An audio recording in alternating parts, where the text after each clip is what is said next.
আসসালামু আলাইকুম রাহমাতুল্লাহি ওয়া বারাকাতুহু। আশা করি সবাই ভালো আছেন। হুম, হুম। আসলে আমি ২ টি কথা বলবো সমাজ নিয়ে।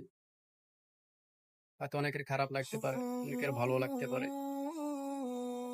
কথা দুটো হলো যে আমরা মূলত পরিশ্রম করি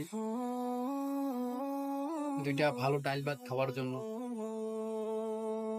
২ টা ভালো পোশাক পরার জন্য। আমাদের পরিবার, পরিজন সবকিছু ভালো থাকুক তার জন্য আমরা মূলত পরিশ্রম করি। আমাদের জীবনটা যেন সুন্দর হয় তার জন্য আমরা পরিশ্রম করি, টাকা কামাই করি।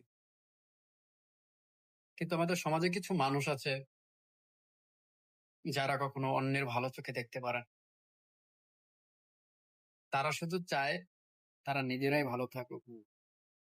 তারা চায় যে তার পাশের মানুষ ভালো খাক, ভালো পড়ুক। এটা তারা চায় না। শুধু তারাই থাকতে চায়। যদি অসহায় মানুষটা ভালো দেখে পোশাক পরতেছে, মানুষকে সহযোগিতা করতেছে, তখন ওই ধনী মানুষটার চোখ উল্টো হয়ে যায়। বলে এত টাকা কই পাইছে? এত টাকা পাইছো কই? কত সেলারি পাও? কি কাজ করো? নানান ধরনের প্রশ্ন করে।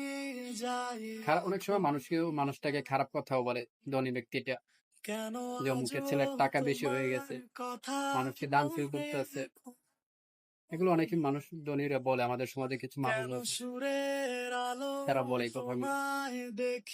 কিন্তু না এগুলো তো ঠিক না। কারণ এই যে মানুষটা মনে করেন মানুষকে সাহায্য করতেছে। কিন্তু না আমাদের এগুলা বলা ঠিক না। কারণ আমাদের সমাজে একটা মানুষ উপরে উঠতেছে, তাকে আরো আমরা উপরে উঠতে দিব।